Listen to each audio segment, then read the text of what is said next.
Low energy, unfocused, foggy? You might be dehydrated. Whether it's hot yoga, over 100-degree weather, or too much sun. Gatorlight, with a specialized blend of 5 electrolytes, was scientifically designed to help move fluids into the body faster for rapid rehydration. Shop now at retailers nationwide. Gatorlight hydrates faster than water. Is it in you? Symptoms noted are signs of mild to moderate dehydration. Consult a healthcare professional if symptoms persist. This message is brought to you by Apple Card. Shave ice by the beach. A trip to the state fair. And a throwback flick at the local drive-in. They're more than just items to check off the summer bucket list. They're also opportunities to earn 2% daily cash back when you use your Apple Card with Apple Pay. Apply for Apple Card now and use in minutes with Apple Pay. Subject to credit approval. Apple Card is issued by Goldman Sachs Bank USA, Salt Lake City branch. Terms and more at applecard.com. Thumbtack presents Uncertainty Strikes. I was surrounded. The aisle and the options were closing in. There were paint rollers, satin and matte finish, angle brushes, and natural bristles. There were too many choices. What if I never got my living room painted? What if I couldn't figure out what type of paint to use? What if I just used Thumbtack? I can hire a top-rated pro that knows everything about interior paint, easily compare prices, and read reviews. Thumbtack knows homes. Download the app today. From the Fifth Quarter Studios in Madison, Wisconsin, you're listening to Coach Unplugged. And now, your host, Steve Collins.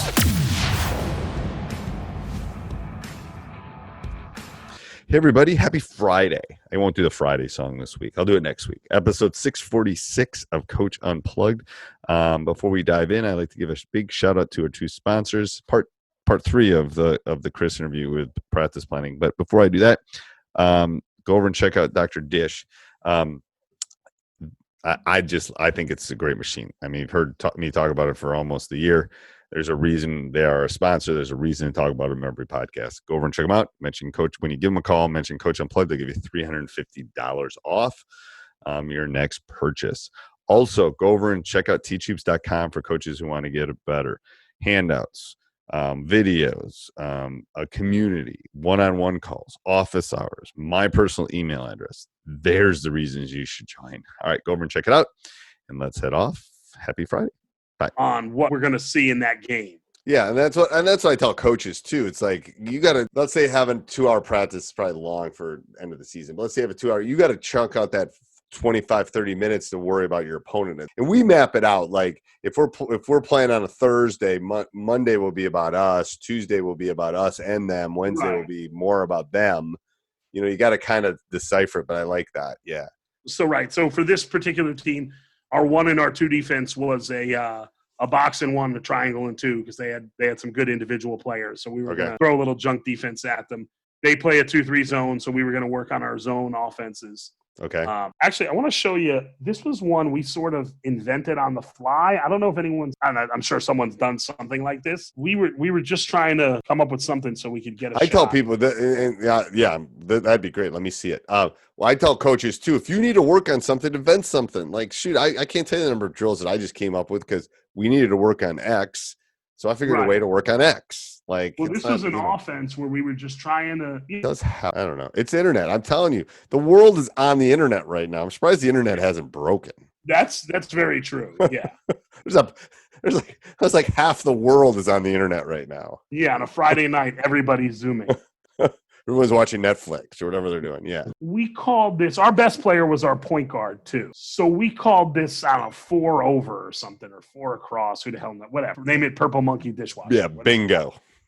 Yeah. Yeah. So he would enter the ball to a wing. Yeah. This guy, the ball side elbow would dive to the corner. The opposite elbow would dive to the block. The wing guy would immediately throw it to the corner. And when he did that, the point guard would flash right into here. And you would be surprised how many times we could throw it to our point guard right here. And now he's either got a shot or a dump down to the. I love that. And we run a lot off of that. We call that kind of our chair set because it looks like a chair. So it looks like a chair. And then we'll reverse it with the one will come set a screen for the guy that has the ball. And then he'll go off that screen, go to the corner, and then the big Zach. So it's kind of a continuity offense, but I love that. Yeah, I think that chair, low block, high block, wing, corner, and then someone opposite. I call it a chair set because it looks like a chair a little bit. Right. We would tell that opposite wing guy to find the opening on that low wing, high wing. Because once we got it to our point guard here, right, he's got space. He's got space. Because what happens is the X is here, the other X is here, the X big is here. Right. He's not giving a layup up. Yeah. Right. This X, this other high X he's here, but he's not looking at the point guard. Right. Most of the time, teams are trying to skip the ball. Right. So when he would dive in there, this guy would just be, again, we would run it maybe one time here, one time in the second quarter. It's not something we would run over and over. I wanted to, on the practice plan, on both of them. And then the end of practice, we do the same thing every day called closeout shooting. Okay. End of every practice all year. I've ended every practice like this for probably 7 years in a row. Okay. On every level. I think I got it from I was watching a Michigan State shooting drill or something. I don't know. And then I kind of, like you said, I kind of modified it. Yeah. Modified for, first of all, the number of baskets you have. You have to modify for your guys. That's what I tell people. It's like you got to read your personnel a little bit. So each line has a ball. Okay. We're going to go for 4 minutes. All right. Yep. And this line's going to shoot a 3. Yep. He's going to go get his own rebound and passed it to the next guy in this line. This guy's shooting. So they're all shooting at the same time. And so this line is shooting, going, getting the rebound, pass to the next guy in this line, then he goes and fills in. Then, so they rotate. So this line shoots and passes to this line. Now, couple things. You can get a lot of shots up doing. So we have a goal that they have to make in 4 minutes. Beginning of the season, I tell them 35. Okay. That takes a lot. I had a freshman team that was awesome one year, years ago at the other school that I coached at. We got 81 in 4 minutes. See, we do this as our warm-up drill for shooting before a game, but we do 4 lines. Okay. Because I hate when people just stand there and just shoot and stuff. And this is so we'll put a corner, wing. Right. And we'll do 4 lines. And this is one of our shooting drills to start when we come out and do our warm-up. And it's boom, boom, boom, boom. You can get a lot of shots up fast. Yeah, and what we do here, the added things is, I like it because I say it works on everything. So when you shoot and you get your rebound and pass it here, the one thing we do is you have to close out. Oh, I like that, yeah. So the closeout shooting is a double entendre. It's closing out practice, but we're also working. So you pass it, you close out, break down and close out. Sometimes if you're a lot taller than the guy maybe that's shooting, I'll tell him to just close out to the side. Right. Let him get the shot off. We're not trying to block our own guy's shot. Right. We want to work on the acts of closing out. Right. So, and then also communicating because the balls start bouncing around. So you got to communicate. If you're getting a pass from Paul, you got to say, Paul, I'm open. So you're getting down, waiting for a pass. You know what I mean? You're down in a shooting position. The passer's got to throw a good pass. Great passes make great shots. Yes. You're closing out. You're going after the ball and hustling. You're working as a team because the team has a goal to get. Right. If we don't get the goal, a down and back, and we go again. I love that. And you do that every day. Every day. And the total will increase throughout the year. Once they hit it, the next day it'll be 38. And then usually this year, I think we got to 55 was our goal. Consistently. Okay. So if you could only do 3 things at practice, what would you do? If I could only do 3 things at practice, I would dive after loose balls, rebound, and close out shoot. Okay. Those are the skills that you have to do those. So how do you practice plan? Now that we've seen a couple of them, how do you do this? Do you obviously you're consistent in your first 45, but how do you do this? Do you map out a week? Do you do it when you come home? Do you do it after practice? Do you do it in the morning? How do you practice? I'll usually do it in the morning. Well, we practice every day. Again, if you look at the practice plans, we practice every day from 5:45. I can't get to my school. Okay.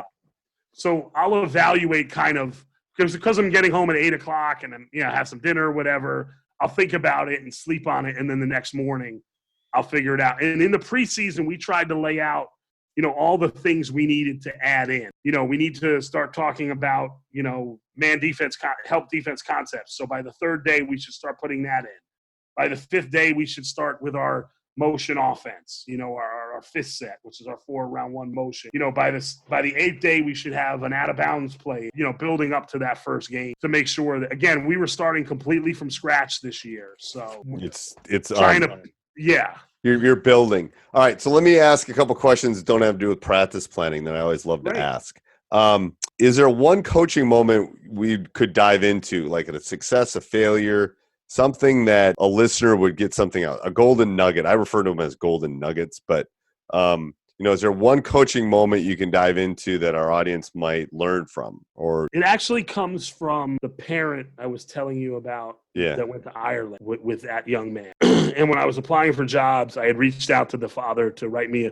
I wanted recommendations from kids that played for me, people that I worked with, and parents of kids that I coached. What he had said to me was really interesting because his son's team was a good team. They weren't a great team. 2 years before, I had a great team that was really an up and down team. His son's team was definitely a decidedly more slow down team. We really didn't have a ball handler. So his son, who was our 6'4" center, actually handled the ball a lot.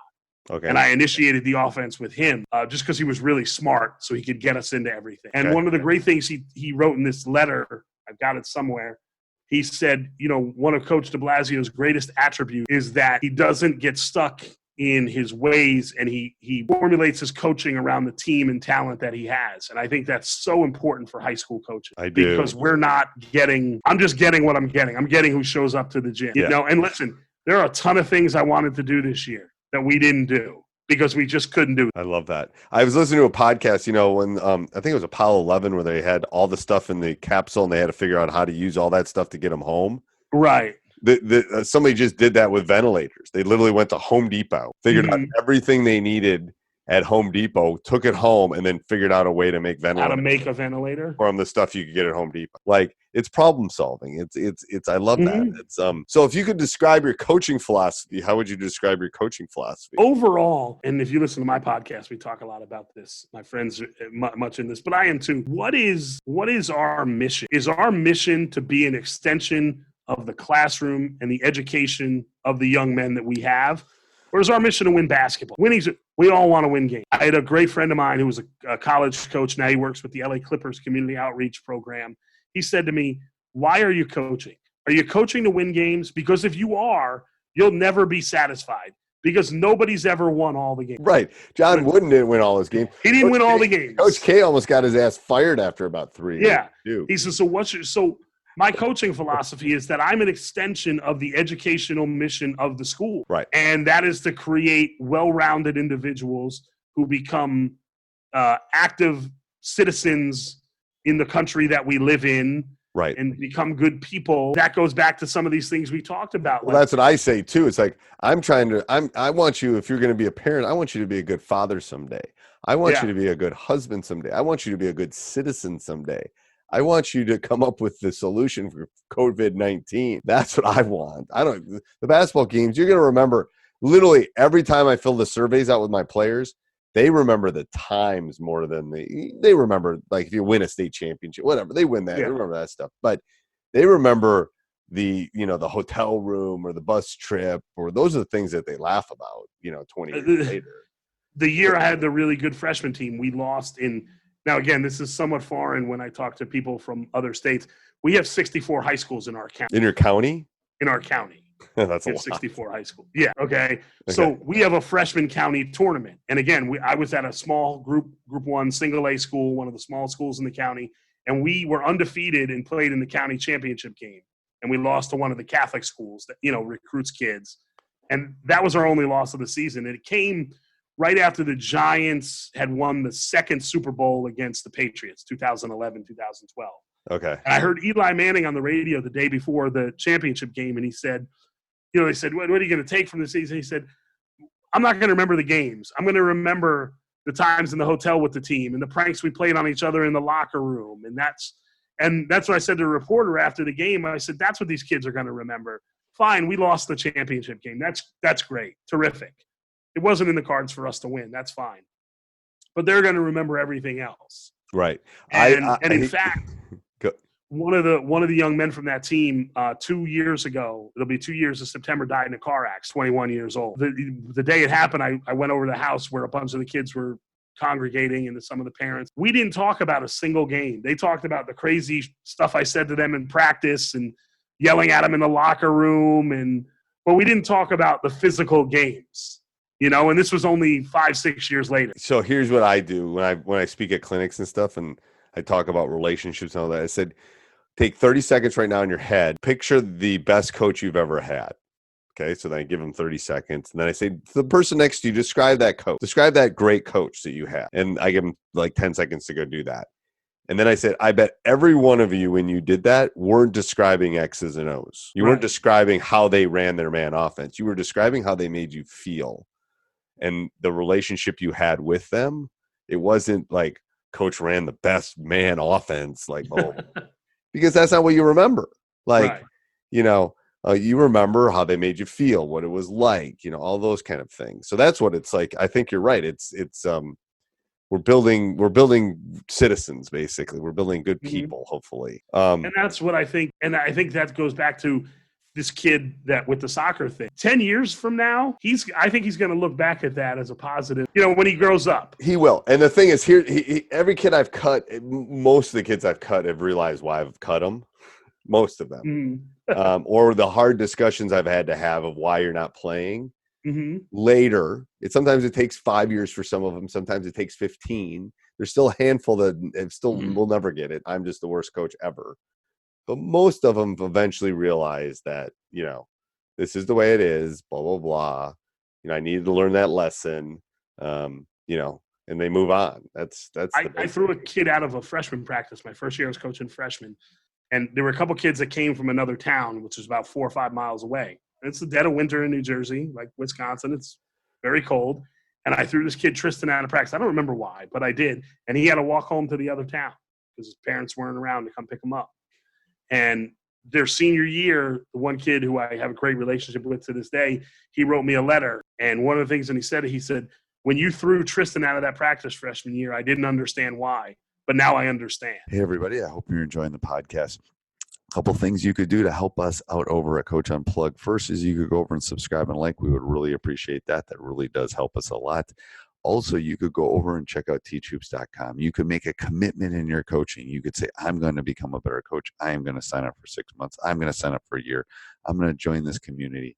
Not only does it have resources, not only does it have other coaches, not only does it have a community, it has Coach Collins, who has been successful at every level.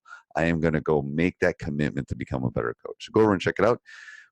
At the time of this, there's a 14-day free trial. I'm not sure that will be the case in perpetuity, but for right now it is. So go over and check it out. All right, let's get back to the podcast.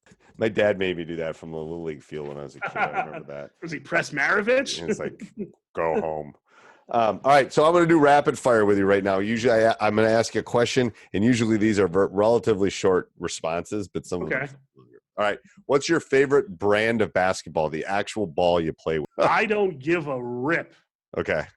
If you can shoot, it goes in the hoop no matter what basketball it is. It ain't the basketball. You don't have a favorite one? You don't have a feel one? I don't care. You weren't a shooter. I'm going to go on record. Coach was not a shooter. Nope, I wasn't. Shooters have a feel. Okay, so here's my You know what I did? I dove on the floor for loose balls and I got rebounds. So here's what I tell all the high school coaches out there. Use the ball that they're using in the most important game of the year, which is the state championship game. Right. Whatever ball that is, use that one all year. If it doesn't matter, use that ball. Because hopefully you're playing in the state championship and they're using a Spalding or a Baden or whatever. They wouldn't have let us buy tickets to the state championship game this year. One word to describe your ideal player. Okay.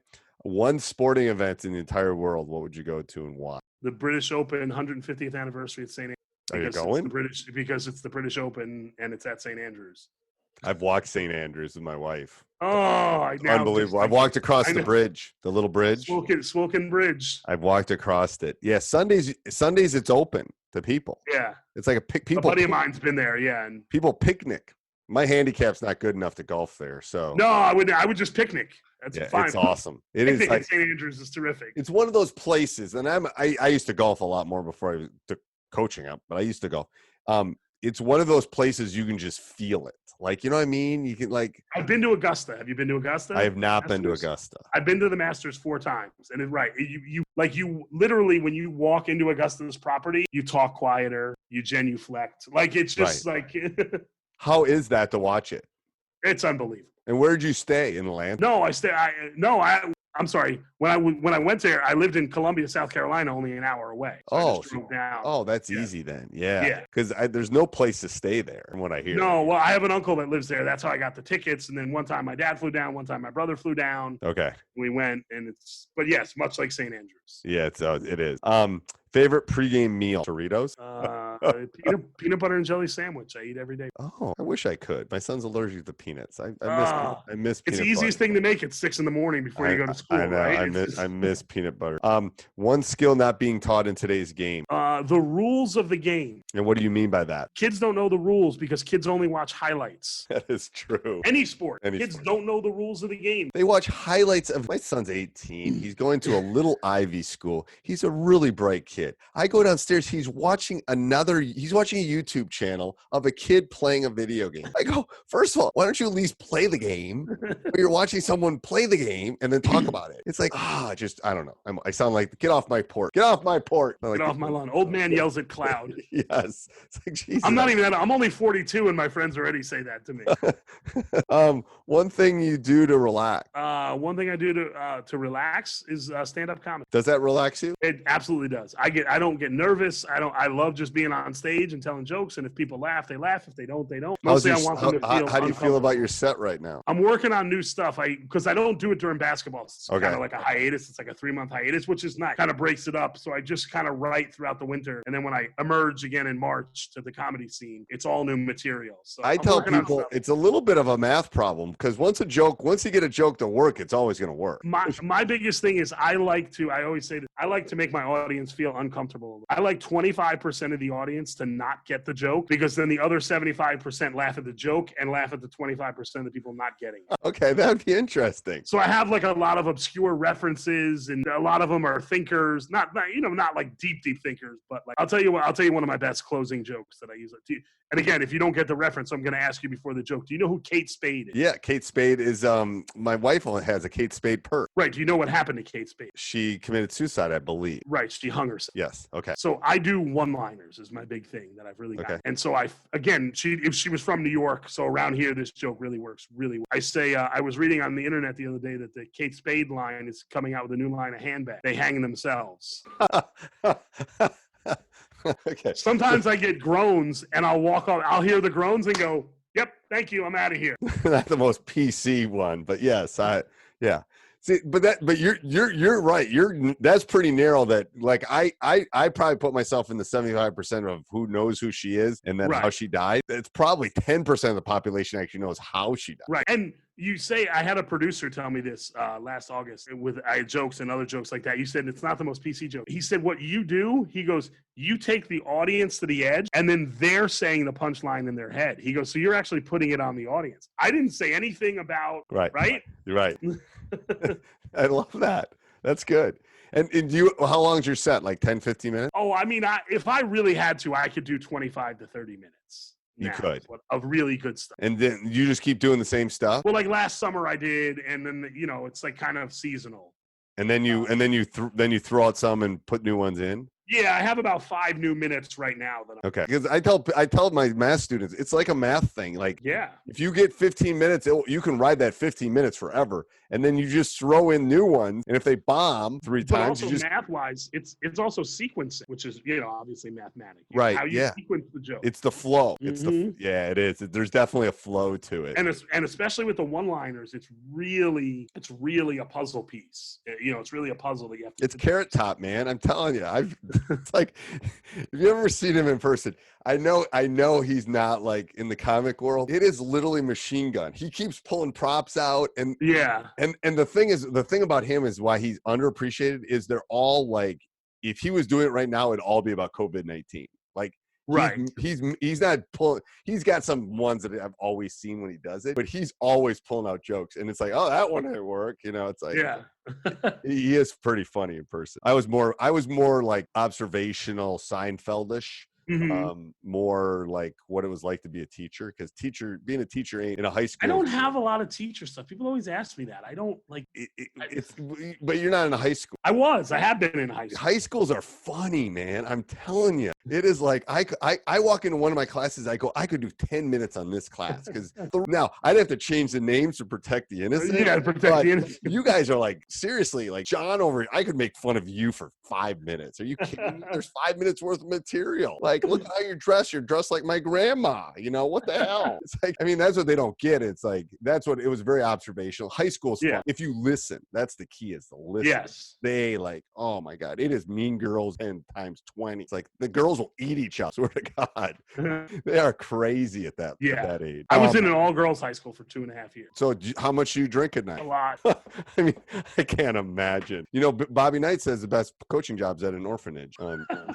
It's true. True. Don't have the parents.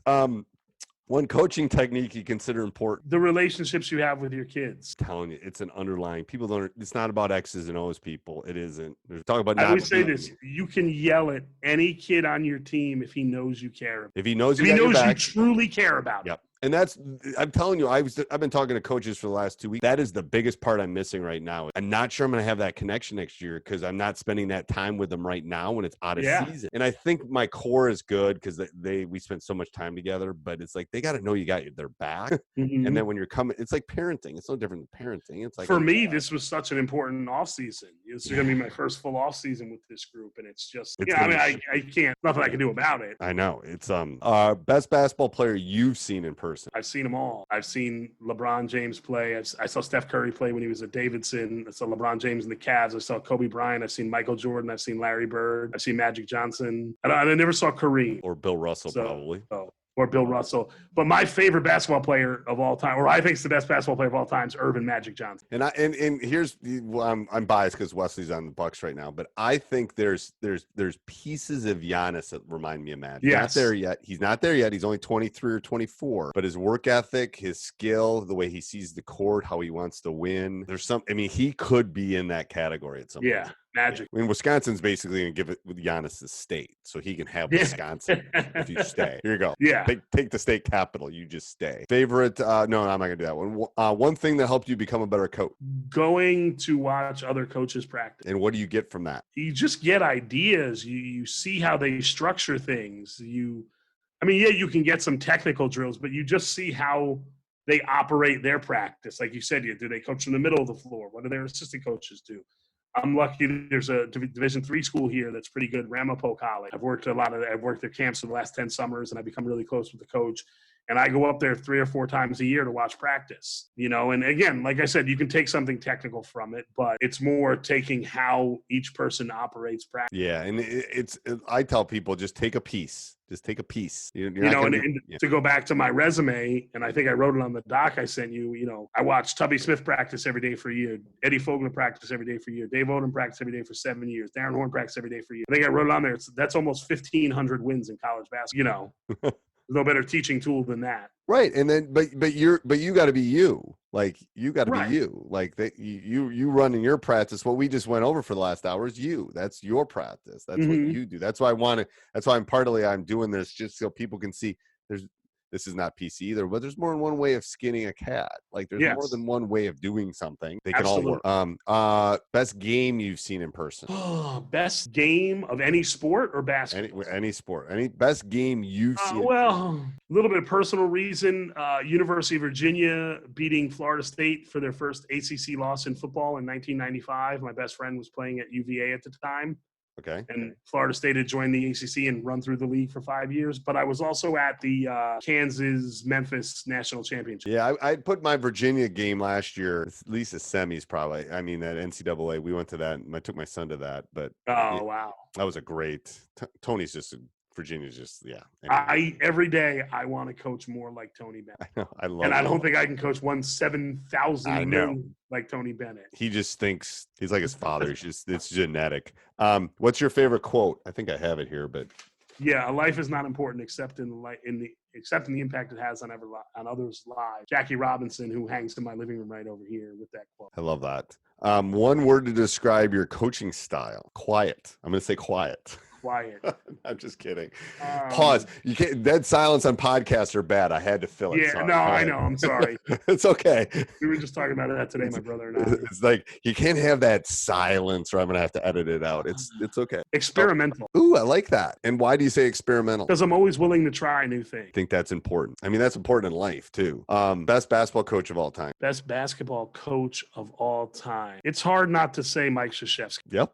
I would put him in that category. He's in the discussion. There's no way he's not in the discussion. He's in the discussion. I think it's one of those things you could have a podcast about just that. I think. One book you'd recommend. My Losing Season by Pat Conroy. I have that on my bookshelf behind me. Yeah, it's one of the best books ever written. It's definitely the best book written for sports and for coaches and for athletes. I would love to get to a point again. There's some wackadoos. I'd love to get to a point where my team practices in the morning before school. That's what I would love to get to a point where I have enough cachet to do that. I would also love to get to a point where throughout the season we could read a book together. And why would you want to do practice before? I think the initial first week would be tough, but I think you would have kids' attention much better in the morning before school. I think they would perform better in school because they'd be up, they'd be awake, they would have just exercised for 2 hours. You don't think they'll be tired? No, I think they would just adjust to it. And, once you have a kid as a freshman, he would know sophomore year, he's got to start going to bed earlier. And you tell them, listen, you come in, we practice for 2 hours hard in the morning, you go to school, and at 3 o'clock, you go home. Right. You don't worry about anything else. Yeah. I'm going to have to think about that. I mean, we've done it. I just haven't done it consistently because it seems like they're dragging sometimes. And it's like, by 7th hour, I'm trying to get them moving. What's one thing you tell a young coach or your young self, either way? Just be flexible. Yeah. Be adaptable. Okay. Is there one specific thing that helped you become a better coach? I think one skill that helps us become better at anything we do, I think not just the specific things that you and I have, we're both teachers. We're both coaches. You're a parent. I'm not a parent, but listening. I think listening is a skill that can improve everything. All right. So one parting word for the podcast listeners, Coach, other than the two of us are long-winded. As Jesse Ventura famously said, win if you can, lose if you must, but always cheat. No, that's not. Go find the 6'11" kid that lives in New York City or something. I don't know. There's probably some good playgrounds. And if you're 5 minutes from New York, there's got to be some players. Yeah, there are. They don't go to my school. I'm sure. No, you know what? With all this stuff out there, I'm not just saying it because I'm on this, but with all these, podcasts and videos, and again, don't be afraid to go listen to these things. Go watch videos. Go, see how a coach does this. See how a coach does that. Like you said, there's more than one. None of us have this mastered. No, nobody has it mastered. What I tell people too is I've almost been overwhelmed with all the free clinics and all the free stuff that I've been watching. It's overwhelming to me, and I've been coaching for 30 years. So what you have to do is so what I've gone down to is I'm not going to watch more than one thing a day. I'm going to pick something I think I need to focus on, because otherwise I'm I'm grabbing all this stuff and it's all this noise. It's I got to get through all the noise and just kind of work on that, work on this, work on that, read a book. Don't think you know everything. Yeah, you'll never know. That's big with young coaches. I think I obviously knew more in my 20s than I do in my 50s. I mean, really up here, I definitely thought I did. I don't know anything now. It feels like, but all right. Thank you, Coach. Hey, I hope you enjoyed that podcast as much as I did. If you did, go over and leave a 5-star review. If you didn't like it, don't do anything. Also, go over and check out teachhoops.com for coaches who want to get better. Become a better coach. Take yourself outside of that comfort zone. Join our community. Let myself and our entire community help you through this great journey. Doesn't matter if it's parents. Doesn't matter if it's the kid not playing hard. It doesn't matter if you don't know how to break the 1-3-1 zone. We will help you. So go over and check it out. Have a great day.